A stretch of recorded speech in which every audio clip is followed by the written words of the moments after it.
Hello, my name's Fran Sands. Welcome to myboxingcoach.com. This is the first in a series of 3 videos. So this is Manny Pacquiao, 5 fearsome factors, and it's part 1 of 3.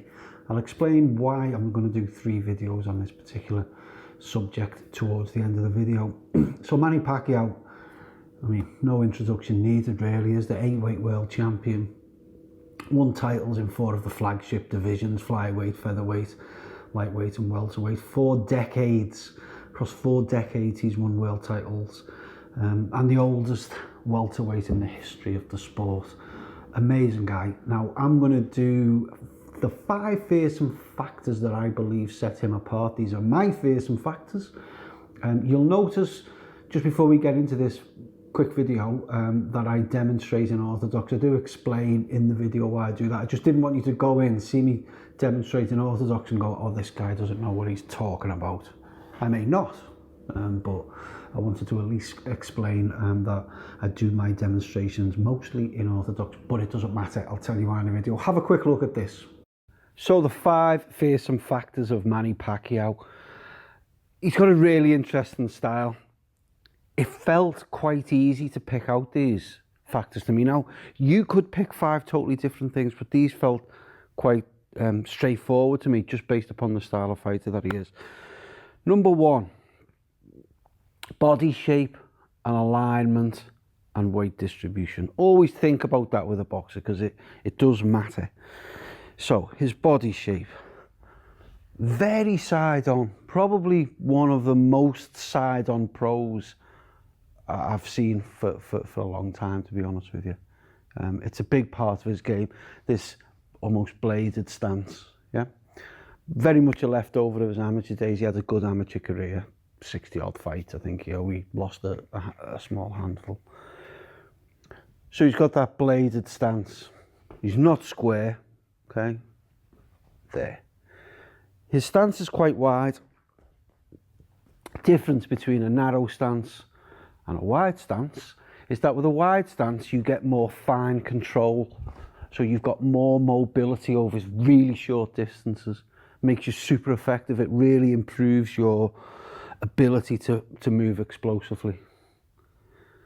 His weight distribution, it's central or sometimes on the front foot very slightly, okay?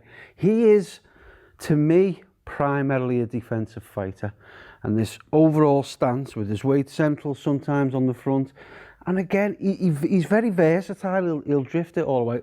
Obviously, before anyone writes in, he's a southpaw, okay? So I should have got that cleared up at the start. I demonstrate pretty much everything in the orthodox position because that's my natural stance. But he's a southpaw.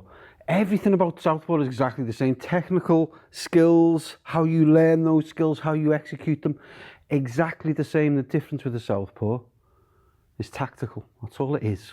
Just a tactical difference of how you manage yourself inside in a fight situation. So his body shape, disposition and stance. Central, wide stance, bladed, upper body. That's a key part because he's all about the mobility.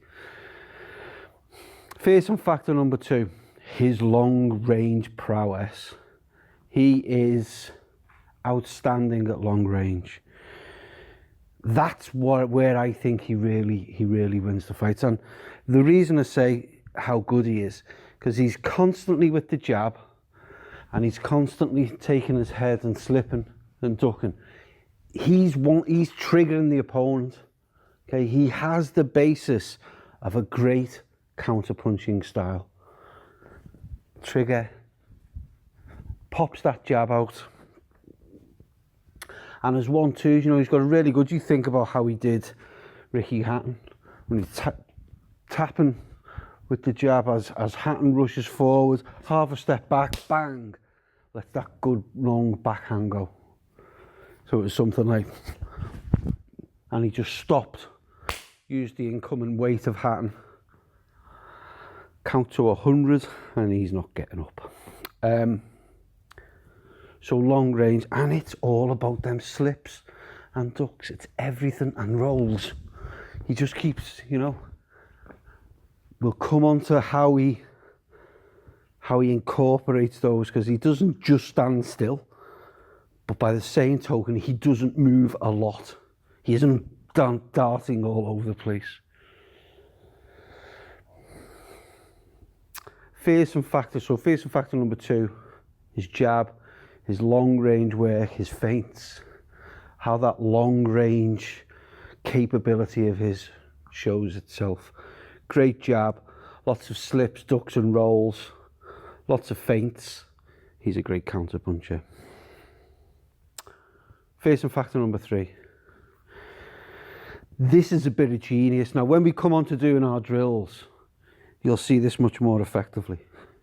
I'm going into Southpaw. So, common theory for a Southpaw fighting an orthodox is that they move that way. It's the natural way to move for a Southpaw. For any boxer, the more natural way to move is towards your lead leg.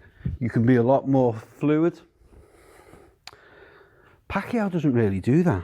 What he does, if you're watching, he'll move slightly to his left, so away from his lead leg. This is counterintuitive to the advice that's usually given for boxing someone of an opposing stance. But he just doesn't just move left, and this will really, you'll see this much better in the drills. He doesn't just move left. Every move left, he moves slightly away. You're only talking an inch or two. So as he's moving left, he's moving very slightly away. Well, what does this mean? What it means is his orthodox opponent thinks he's moving into my right hand. Great, the weapon against the Southpaw. Because he's constantly moving away as well, the backhands fall short. Genius. So he moves to the left and slightly away. He's got a supreme awareness of his brilliance in respect of being a Southpaw, the strength of the Southpaw. A similar part of that, or the second part of that, you'll see the way I was moving. He's all about tiny foot adjustments. I'm going to go back into orthodox because it's better. Okay, he doesn't bounce around everywhere. He does that when he disengages, but when he's in against the opponent, all his feet movements are little adjustments, small movements all of the time. He doesn't do all of this, and he doesn't stand static. Okay, tiny little foot adjustments. Fantastic. Fearsome factor number 4, double attacks. What's a double attack? This ties back to his long range work, his intensity of work. He does this by doing double attacks. Again, we've got drills for this in the next video. A double attack is where you initiate an attack, you kind of expect the shot to come back, you deal with that shot, and then you follow the attack on. So you do something like 1, out, in, 1, 2. That's as simple as it gets. 1, 1, 2. See what's happening with my feet? Don't look at the punches. Watch the feet. 1, 1, 2. 1, 1, 2. 1, 1, 2. Jab brings the response. That's the defense. The opponent's shots fall short. Fire him with 2. And you can do that over and over again. You could do 4 of them together. So you throw 8 or 10 or 12 shots. Double attacks, again, a big aspect of amateur boxing. It allows him to be defensive minded whilst launching serious attacks. And fearsome factor number 5, old faithful, double arm block. When things go wrong, when the double attack doesn't quite come off, when he misjudges his movement left, good old faithful, bang, guard position. Nothing fancy, none of this, no shoulder roll, bang.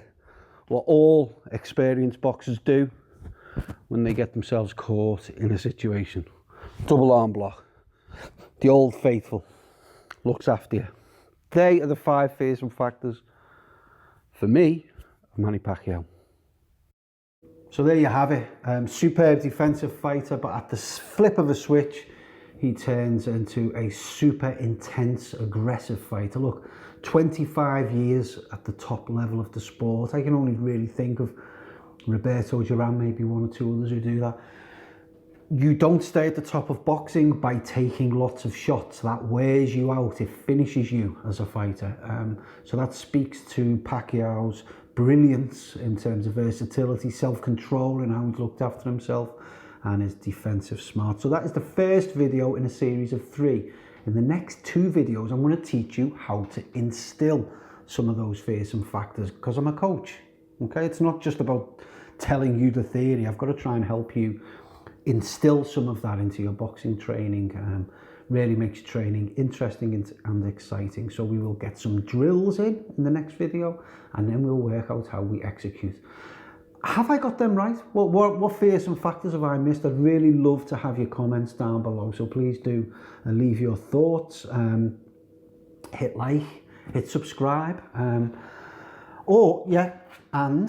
download your book, The Beginner Boxer Toolkit. 64 pages, packed full of information and insight, how to set up your training area, all the equipment you need, the 10 basic skills with links out to all of the videos, easy for me to say, and how to set up your training sessions over time, building power, shadow boxing, you name it, it's in there. Loads of good information. All you need is your email address.